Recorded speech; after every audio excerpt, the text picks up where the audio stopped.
Welcome back.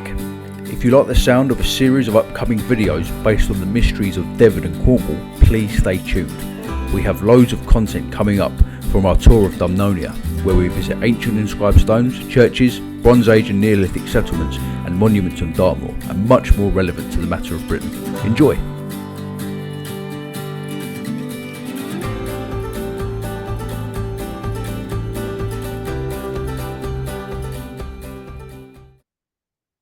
Hi everyone, welcome back. It's been a while, isn't it? So there's been all sorts of things which have gotten in the way of that, including moving, and also me and Pete have actually been on a bit of a tour recently of Devon and Cornwall. So our breakaway hasn't been meaningless. We've got some good content for you coming up, holy wells and churches, and we've been to see loads of inscribed stones. A lot more than we could count, I think, at the end of it.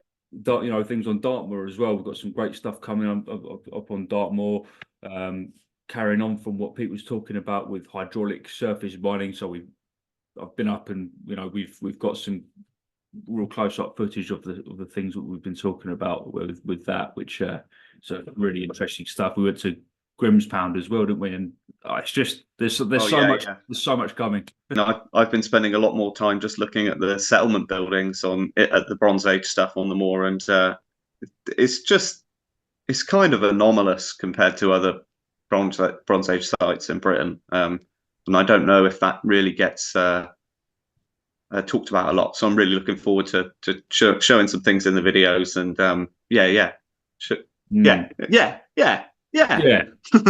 and also it'd be good to see what other people think as well about.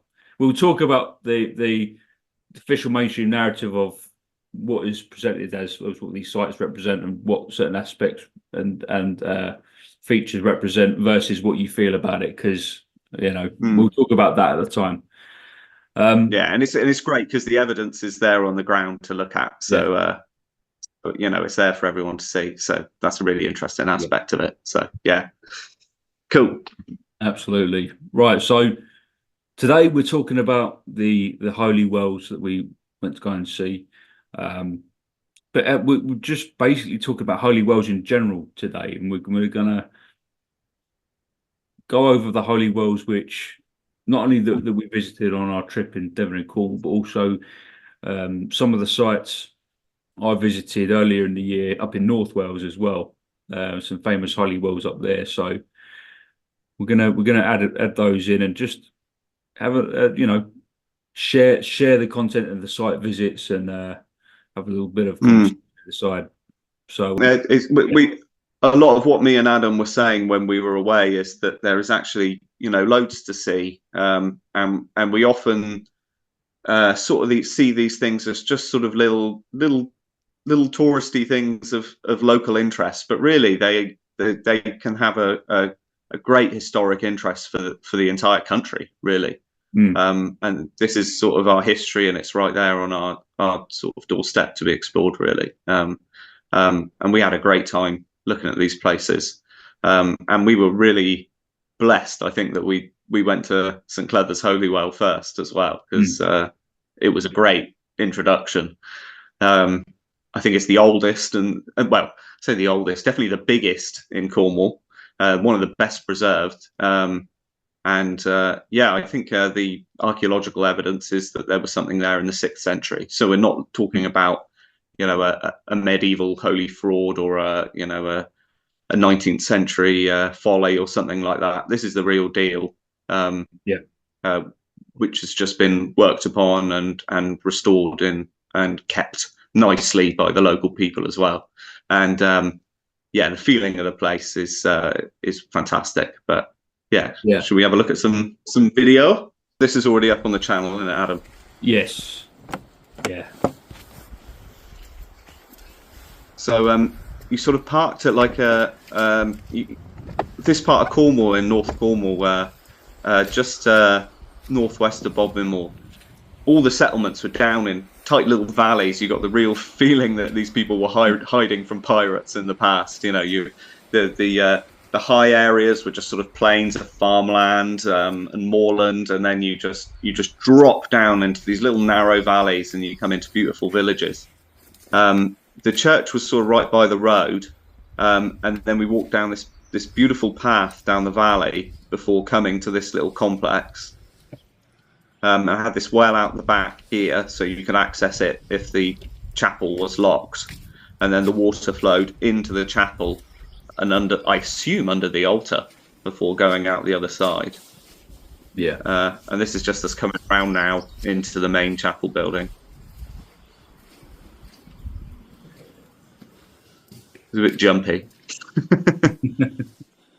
Oh, wow. What do you think of this, Adam? It just struck me as like being just perfectly placed, like the that rock that they found, that, didn't they, in the restoration with Bear and Gall, didn't they, that altar? Yeah, I think I need to fact check myself on that. It was definitely found on site. Whether it was his restoration that found that, or whether it was there before, I'm not sure. But Sabine Baring Gould definitely did a restoration in the 19th century. But yeah, the altar was definitely found on site. Unfortunately, there's no way of dating something like that, really. But no, it's a pretty magnificent looking thing, isn't it? It is, and you really you walk in there, you really do get that sense of like a echo of an older British past, which and a style of Christianity which is archetypal of the west of the island, and it just, you go there and you feel that, don't you, in a way, and it's well worth the visit for that. Yeah, alongside studying the history of it. I think St Clether's is a really good example of what you can expect, and it links in with what we were saying earlier about the use of holy wells as a ceremonial thing outdoors. So the church it doesn't just exist within the confines of a building. It's an experience which goes outdoors, which has that kind of druidic association, doesn't it? Which is the outdoors is the church as well, you know. But absolutely. And I don't know if it felt that sort of idea of the very early Christian monasticism of them being outside of the main settlement. You know, the way that this Holy Well Chapel was, you know, down sort of quite a little steep path. You know, not very easy if you got any mobility issues or anything. It was a bit dodgy, wasn't it? But not too bad if you if you're fit and healthy, you can easily do it. But it was sort of separated, wasn't it, from the main village? And you got that sort of as I say, that hermetic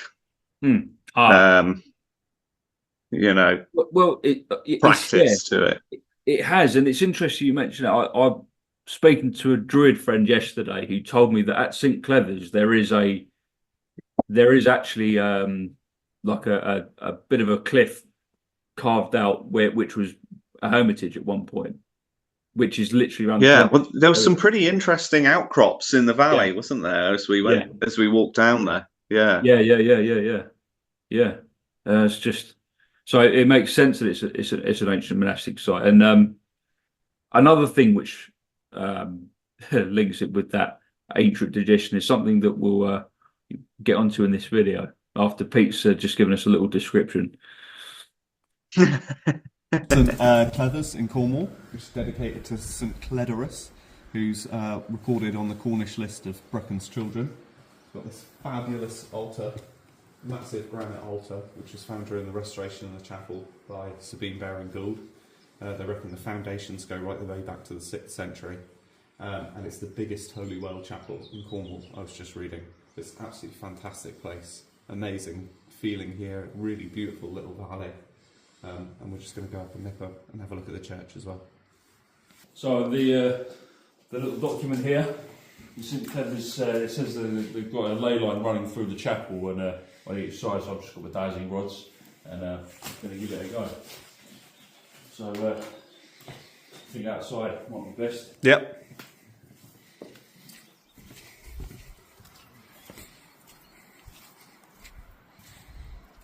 should run straight through the chapel. Oh yeah. So yeah, we hit one right at the doorway. Yeah, and it runs right up to the altar, doesn't it? Right up to the altar. So let's run this side and see how it does. Right. Our mutual friend Martin mentioned something to me when he saw this. Martin of the Henges. He thought it was interesting that your rods moved the same direction when you came at it from different angles. They both pointed into the chapel, whichever way you came at it. And he was thinking about the idea of a direction of flow with if these are energy lines, if there is a direction of flow to the energy, and in that case it was flowing, into the chapel, which was pretty interesting. And something I didn't think about when I was there. So certainly I thought that was a good observation.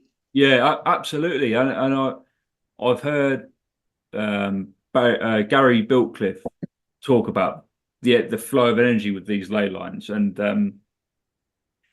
because they're naturally occurring, they react to the placement of monuments and buildings on them. And he talks about these different energy lines having characteristics which are where he used the masculine or feminine, and there's some feminine lines which don't like being having massive phallic symbol put in or monument putting in the middle, so they'll go around it and they don't want to interact interesting in that way, so that whoever was working that kind of I don't know, monument work, and who was aware of it, knew what they were doing to the Mary line, I think he was talking about, So there does seem to be a flow of energy, which makes sense to me. But we're talking. So is that the Mary line that's said to sort of weave in and out with the Michael line? Exactly that. Following the St Mary's churches. Following the St Mary's churches, exactly. So just to provide some context, St Clether or St Cletherus is said to be a son of Brucken of Brecon. He appears on the Cornish list of Brucken's children, along with one of the others, Wells, that we're going to see today, and then also the whole area we were in was filled with names that appear on the Cornish list of Brucken's children, and also appear, a couple of them also appear on the Welsh list, and we find them with church dedications in Wales as well. Where were we going with this? So we're following the ley line. So I'd just like to add about ley lines as well, is that I think both me and Adam are relatively new to dowsing, and we are open-minded people who have got very compelling results from using our dowsing rods, but we're still not kind of sure what what we're doing or what we think or anything. So really, if you're new to it, you're learning with us. If you're a dab hand of it, then you probably think that we're talking a load of rubbish, and you might not like it at all, whatever. But this is just what we found and what we've experienced. We were kind of nudged, because there was even the leaflet in the chapel kind of nudged us to look for that one, didn't it? So it did. I thought that was really interesting. I'd always try and ask permission about dowsing places, but this just had a leaflet that said, go and have a look for it, which was quite nice. Excellent. And we got compelling results, didn't we? So we did, and I don't know what else to say about it. No, well, dowsing in general was something that I was skeptical of before I did. Like Pete was saying, I was in Glastonbury one day, and we walked up the tour, me and my partner, for the first time, and I just felt like okay, we're going to Glastonbury. I'm going to see if there's anything to these ley lines, and I walked across where they say the Michael line runs through the Glastonbury tour right at the top, and I caught the line. You walk across this same spot and it just gets it every time. And I think we did the same at Avebury, because the Michael line is meant to run through Avebury as well. Yeah, I mean, I caught it there too. So it's something which is unfolding in front of us, isn't it? Well, we're exploring what it means. I don't know where it's going to lead to, but it's very interesting. Absolutely, and it was great doing that alignment stuff with Martin as well, because he dabbled in the energy line aspect of it as well, and to the same level as we had. So it was really nice to sort of be learning and scratching at it together, with him. It's really interesting. It was great doing it, being in there in person with you, and both taking it in turns with the dowsing rods as well, and seeing what results we got was really, really nice way to do it, and really interesting. This one, let's just play the video. Yeah, go on. Play the video. Right, so we've landed in Rock and walked through a golf course. And the reason why I've done that is to see this place. Right, so we've landed in Rock and walked through a golf course. And the reason why I've done that is to see this place. Very interestingly named Jesus Well. There's a little plaque there.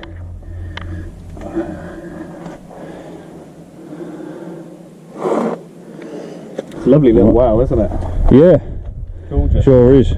I was just saying to Adam that it's the only one in Devon and Cornwall dedicated to Jesus, possibly the only one in Britain, and as far back as any records show, it's always had this dedication. It's really curious. Again, we're not near those sites which are traditionally associated with Joseph of Arimathea. But here we are. Yeah, that's it. How far are we from places like, do you know Jesus Bridge? There's one. No, there's one in Cornwall. Oh right. Okay. Yeah.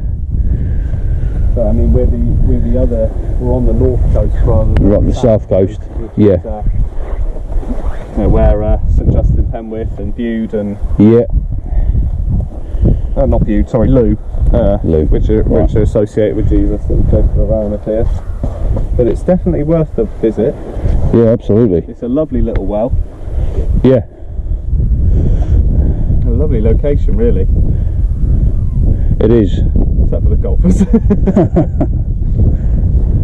Yeah, I mean, it's quite a well-maintained, well-looked-after kind of enclosure by the looks of it, you know.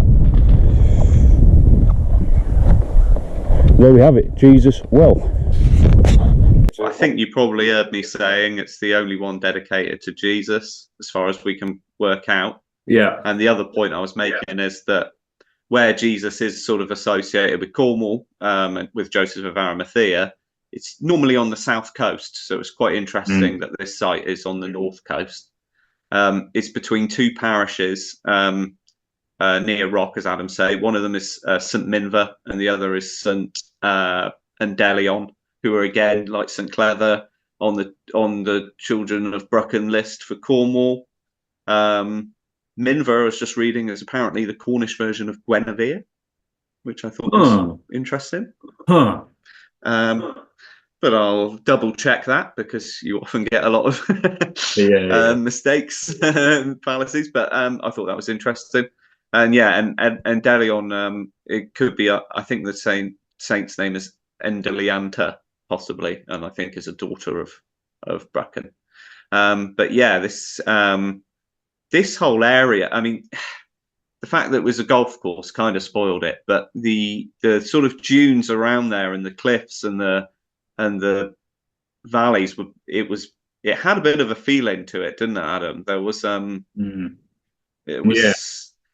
it was a strange area by the coast. It had quite I don't know, something I can't really put my fingers on, you know, scrabbling up through those little footpaths, you know, very classic Cornish coast path, but Yeah. you know, it has a real magical feel. And then the well was pretty well preserved considering where it was in a golf course. And it did have that lovely slate on it. Somebody asked me what the ABV of the water was, but I think this had not been turned into wine yet. So it was definitely H2O. It's definitely H2O in there. But it was a lovely site. What did you think about its location, Adam? And you know, well, seeing as it's on the north coast, it is interesting. I mean, I feel like you're heading towards South Wales, aren't you? Yeah, but in direction. There's like a trajectory, isn't there? Yeah, and yeah, so I don't think it's unusual that we find something dedicated to Jesus in between the south coast and South Wales, the south coast of Cornwall and south coast of Wales. It's worth saying about any of these wells.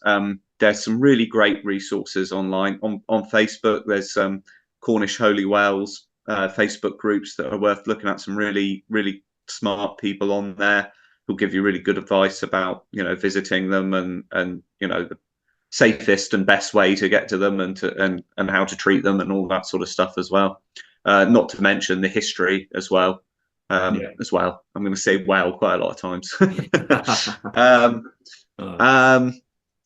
But yeah, there's really great stuff out there. So me and Adam have given you half a story about about Jesus making this well, but it is, you know, it is out there and to look for. There's definitely some great little books on the topic as well. So yeah, it's a really interesting place, and there's plenty of history in the area that relates it back to the 6th century, not just the children of Brecon, but it's right across the water from Padstow, which is to do with St Petroc. There's a lot of St Petroc in the area, and also just across the water was the trading port, which was probably in use from the Iron Age right through the Roman period, right through the early medieval period. And would have received goods from the Middle East and North Africa and the Eastern Mediterranean for hundreds and if not thousands of years. So that's definitely worth something to bear in mind. Yeah. That's where you probably would have left from to get to South Wales if you were in the area. Exactly that. Yeah, we can't. Yeah, I mean, there's probably those who would argue against the idea that South Wales and Cornwall would have any sort of continuum, you know. Sort of cohesion and and all that sort of thing. But well, you spend a little bit of time looking at history, you see that's absolute rubbish. Yeah, absolutely. Which is, you know, why you get British children all over Cornwall. You know, it's like yeah, absolutely. Okay, so this well was in a bit of a more authentic situ, wasn't it, than Jesus well? It gave that atmospheric impression. So where are we, Pete? Good question. So we've got another child of Brecon here who is recorded as well, we don't know if it's Julio, Juliot, Julio, Juliot. There's also Julitta or Julieta or Juliana. So you've got a choice of presenting it. Me and Adam are going to say every single one of them in this video and not pretend that we know how to pronounce it. The J often in Cornwall, I was just reading, comes from like a GU, which is like the GW in Welsh. So the origin could be like a J or a Gw sound. Yeah, I mean, it was sort of 50-50 authentic setting, wasn't it, Adam? Yeah. Because the well itself was certainly in a very authentic setting, but getting to it was not so authentic, was No, it? no. Sort of, we had to park up in a on a holiday park, the caravan park, wasn't it? Mm-hmm. Yeah, they're all very new, nice new That's tarmac beautiful. and wood That is chip, lovely. and we sort of awkwardly parked somewhere we thought we could get away from it. But yeah, I mean, there is Yeah. public access to this well. A lot of people visit it. They've got a bit of a sign up, but Yeah. we'll definitely share this video online. The well, have you got some images, Adam?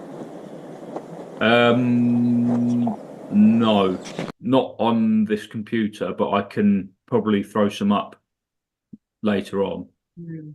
Cool. I was just going to say, I mean, I've got a couple as well.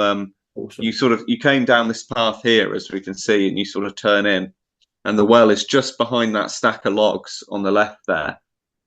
It was absolutely gorgeous. The whole area was a bit boggy. I definitely recommend wellies if you're heading down there. Which is not to be not expected, because it is a well. It is a natural spring. We were there at the perfect time of year. The May blooms were out. You know, the gorse was out. The bluebells were out. All the trees were in leaf. It was just absolutely gorgeous down there. Again, this sort of feeling of separation from the main community. There was something liminal about the area. You know, like you were in an in-between space. You're not quite. You were outside of your normal sphere of existence whilst you were there. You know. The well itself was quite nicely preserved. Lovely bit of granite work as well. That was really nice to see.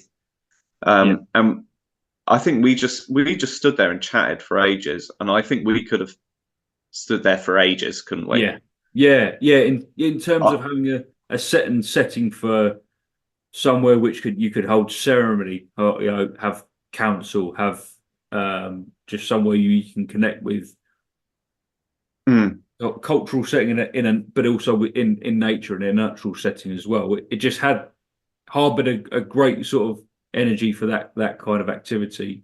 You know, I thought, you know, Britain's Hidden History meet up at this well would be absolutely brilliant. You know, and talking with like minds about this sort of thing it'd be the perfect place for it. Absolutely. Or whatever you can imagine, but it definitely had that hermetic seal on it, didn't it? Which acted like a bit of a cradle for that kind of thing. But the thing is that what comes to mind with me with that sort of thing is that's how the Chaldees are described, isn't it? Who are these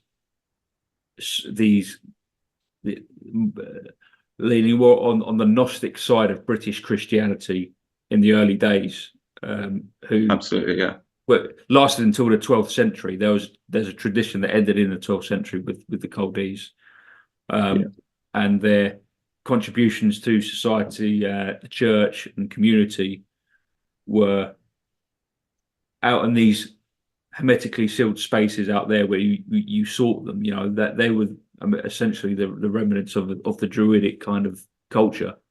So it makes sense. You know, go and see these places and they're out of the way. You know, it does make sense. Absolutely, and also this idea in the British Church of a church that you go and you seek out yourself to take part in. Not a church that is lectured to you, and at the same time kept hidden from you. You know, absolutely. It's something that you can go to these places and you can find and you can practice if you want to. It's there.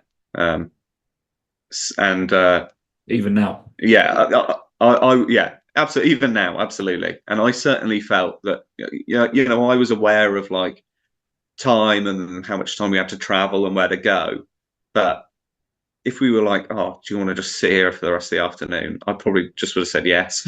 Yeah, Like, yeah. It was so nice. It was so, I felt like I just sort of calmed down, and it was quite an experience visiting there. It really was. I agree.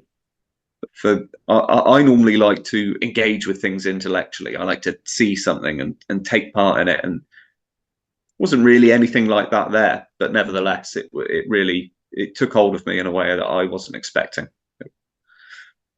Yeah, fantastic place. Yeah. And also, one last thing I'd like to say about it is again this Julitta Ulana is also recorded as Ilid, which brings us back to Joseph of Arimathea.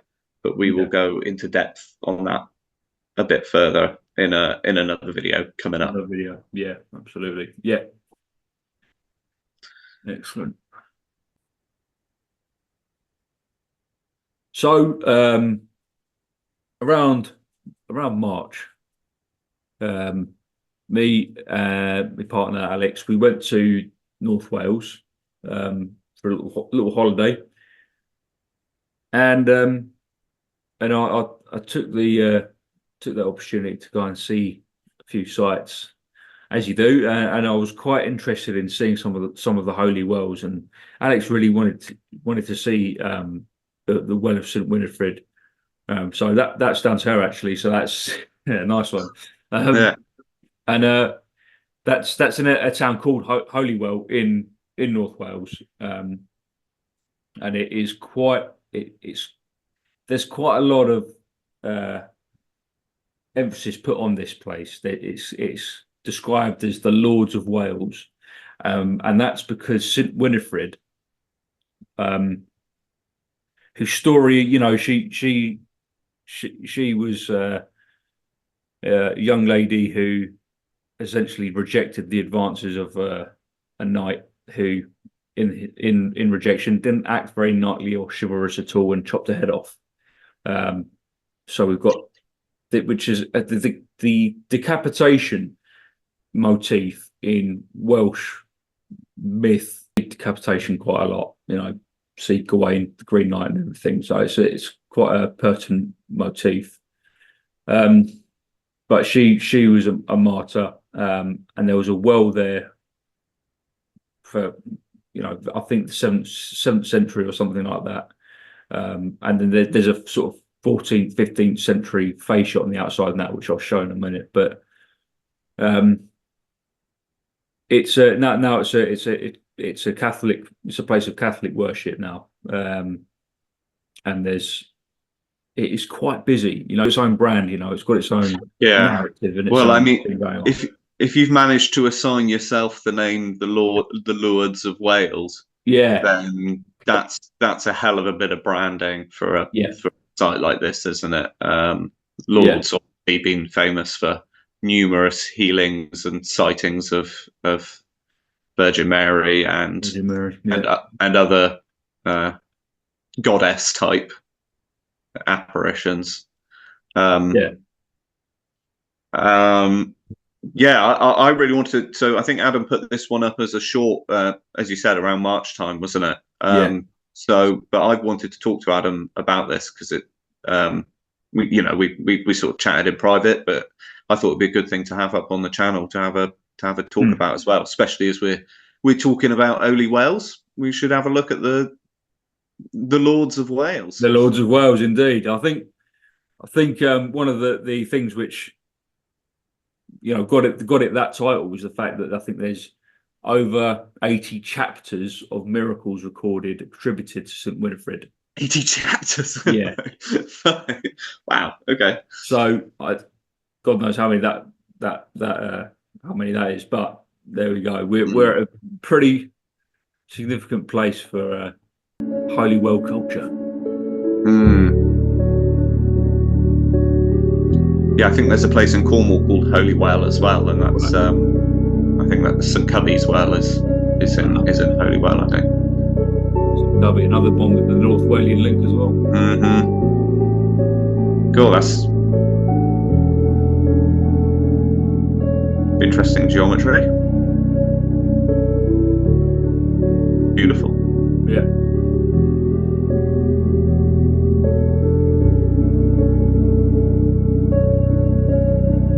So yeah, if you look back, you can find the video yourself if you wanna have a peek at it.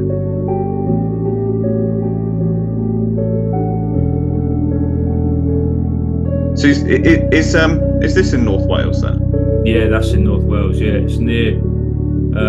It's northeast Wales, so it's near like Mold. Oh right, okay. You know, with Grig is in Welsh. It brought people from all around the world when I was there. You know, I didn't hear many Welsh voices. It was sort of everybody else. It was crazy. And sorry, what sort of period was all this work done? Do you know? 15th century. 15th century. Yeah. Do you know how long it's been a Catholic site for? I don't know that. I don't know. For a Brythonic saint, I know there's a few, but it's yeah, there is a few, yeah, but it is just a few. Doesn't obviously there's not much of the relationship between the British Church and the Catholic Church is one which wasn't harmonious. No, as we've discussed many times on this channel. Yeah, absolutely. Yeah. All right. Cool. And another site we went to was the Well of St Divnog, and this walk through a walkway and a whole procession into this, which is like at the bottom of a cliff face. There's a church there now, which isn't dedicated to St Divnog. I can't remember who it is, but it's not Divnog. And this is kind of again out of the way of the village there. It's a bit of a walk out. How far from St Winefride's are we here? Probably about half an hour drive. Oh, so you could do both if you're in the area then. Yeah. It's not. Yeah, they're in proximity to each other. Could recommend UK's Hidden Gems, which do an app basically of all of these sorts of sites. I'm not sponsored, but I just think it's a really hoping cool to be so. It's like things like £2 a month or something, and you get all this whole map of like sacred sites and cool hangout places as well. To be fair. Oh, nice. But I was looking. St Divnog is a son of Medrod ap CADW. Oh right. Got our little Arthurian link in there. Oh, brilliant. CADW being the chief elder at Kelly Wig.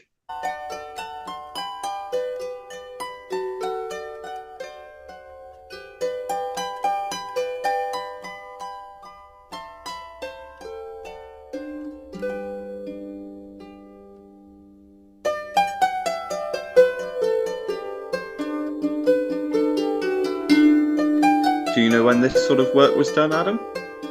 No, I didn't have any information on this. No.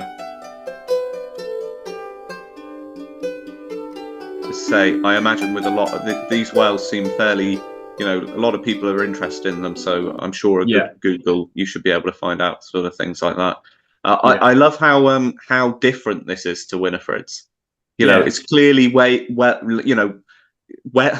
cared for.